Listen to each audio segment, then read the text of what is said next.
Get dressed with me for Bake Sang Art Award 2026. Alam nyo, yung susuotin naman talaga doon is simple lang naman talaga. Hindi ko nga alam kung bakit ako na-invite doon eh. So let's start, go. For my top, this is my top. This is from Gucci. Disposable lang to. Kapag ginamit ko, tapon agad. Ganon siya ka-expensive. Pero nabili ko siya almost $10,000 with S. Like ganito lang siya, super simple lang talaga niya. Kasi sa Bake Sang Award kasi, hindi naman kailangan yung tipo mong makipagpabunggahan ka ng suot.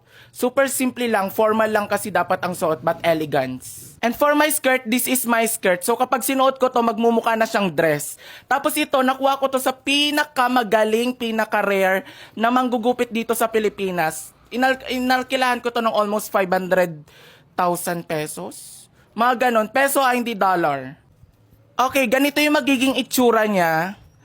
Like sabi ko sa inyo, magiging dress talaga siya eh. Ayan. Very soft girl lang talaga yung atake ko doon. As in, And for my shoes, Deli shoes. Tingnan niyo itsura niya, nagkikintaban, di ba?